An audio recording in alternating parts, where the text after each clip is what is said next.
autoridades presentes, acadêmicos e acadêmicas, a quem eu agradeço a acolhida, queridos parentes, queridos amigos, companheiros de trabalho de tanto tempo, que valorizaram o meu trabalho, que completaram o meu trabalho, que divulgaram o meu trabalho, crianças, senhoras e senhores. Eu estou aqui hoje para tomar posse da cadeira 38 da Academia Paulista de Letras e o faço com grande orgulho, alegria e responsabilidade. Sinto-me emocionada em pertencer a essa casa que desde a sua fundação custou a seus membros considerável esforço no sentido de mantê-la viva e atuante. Passou por momentos de muitas dificuldades vencidas graças à dedicação de todos os acadêmicos e tem mantido seu nome em lugar de honra entre as instituições culturais desse país. Mas não desconheço a responsabilidade que essa admissão me confere. As instituições culturais têm todas a missão de servir ao país. Não são criadas para cultivar vaidades, engrandecer a fama ou estimular a popularidade de seus membros. Não são feitas tampouco para promover trocas políticas.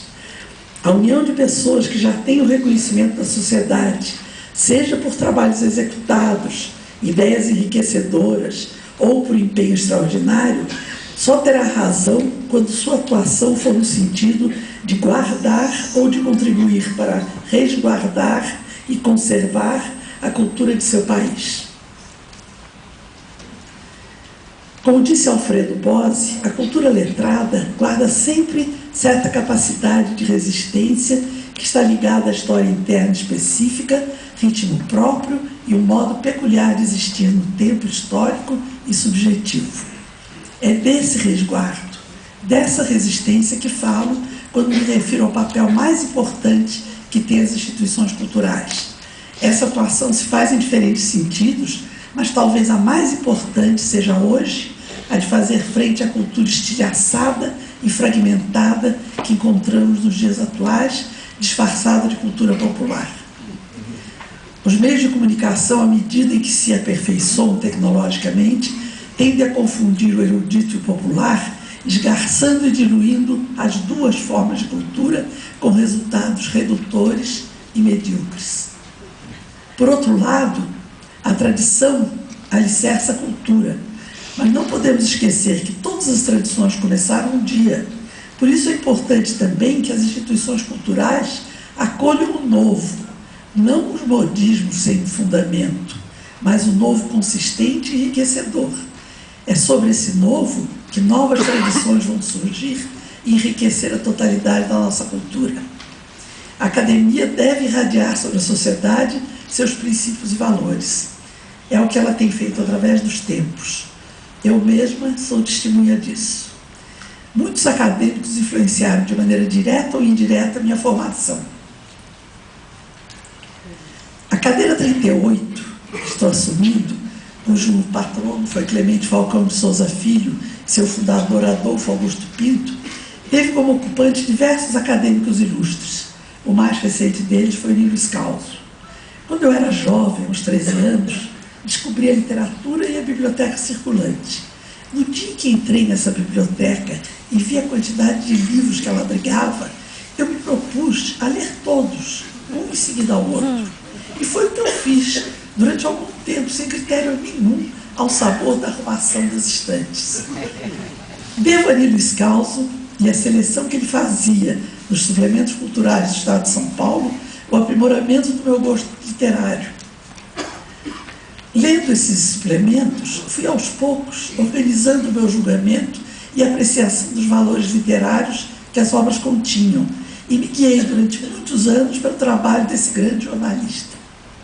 Devo ao acadêmico José Cretella Júnior, o ocupante da cadeira número 1, meus primeiros estudos de latim, que me ajudaram de maneira consistente a adquirir o amor pela língua e pelo seu estudo.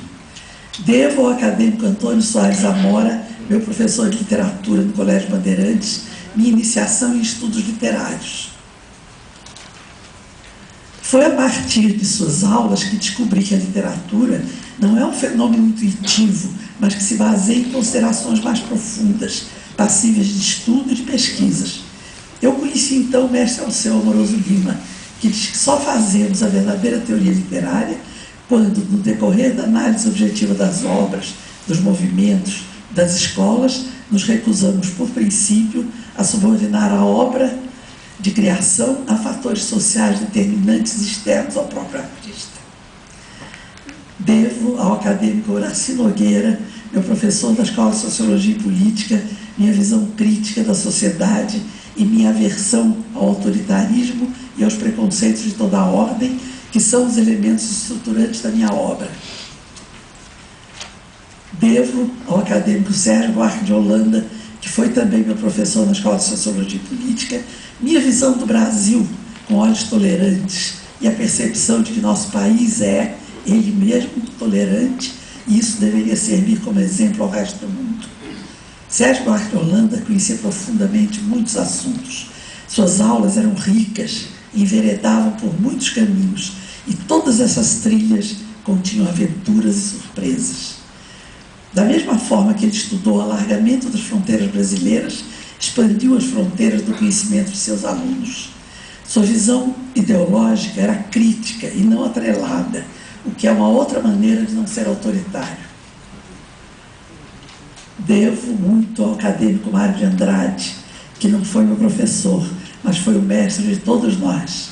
Ensinou a linguagem sintética, mas não facilitadora, a valorização do equilíbrio entre estética e nacionalidade, sem estereótipos, o humor, a ousadia formal, a elaboração mais autêntica do folclore, a irreverência não gratuita, mas que produz uma crítica social profunda, a adesão à mestiçagem e a valorização da nossa cultura sem considerá-la inferior a nenhuma outra. Pois com ele aprendi que é sempre possível fazer bolinhos para o Minotauro. A ideia profunda ligada à linguagem concreta, o culto à liberdade e à justiça protagonizada pela Emília, eu sou independência ou morte. Com Lobato também aprendi a utilizar a cultura brasileira como instrumento estético e literário, valorizando nossos personagens folclóricos e criando uma verdadeira mitologia. Lobato, muito antes dos movimentos feministas, valorizava as figuras femininas. O sítio, como diz João Carlos Marinho, é um matriarcado profundamente democrático. E principalmente aprendi que a literatura para crianças e jovens não deve ser considerada um gênero menor, mas sim verdadeira literatura. José Bento Monteiro Lobato foi o primeiro autor de livros para crianças e jovens admitido na Academia Paulista de Letras. Depois dele tivemos Leonardo Arroio, Francisco Marins, Hernani Donato, Marcos Rey, todos preocupados de que crianças e adultos aprendessem a apreciar o Brasil na sua extensão, na sua beleza, nas suas riquezas, mas principalmente na sua cultura. Dessa cerimônia. Mas a elas eu dedico, a elas que estão aqui e a todas as outras crianças, eu dedico as próximas palavras. Toda criança do mundo mora no meu coração. Seja pobre, seja rica, seja grandona ou nanica, mulata, ruiva, amarela, seja bonitinha ou feia, de trança ou touca de meia, use sapato ou chinela, seja branca ou seja preta, de seda ou de camiseta, com diploma ou sem escola, triste, alegre ou boazinha, que goste de amarelinho ou goste de jogar bola. Seja indiazinha do mato, não goste de usar sapato, caeté ou cariri, caipira ou da cidade, diga mentira ou verdade, em português ou tupi. More em casa ou num barraco, coma na mão ou no prato, viva lá no fim do mundo. Durma na cama ou no chão, toda criança do mundo mora no meu coração.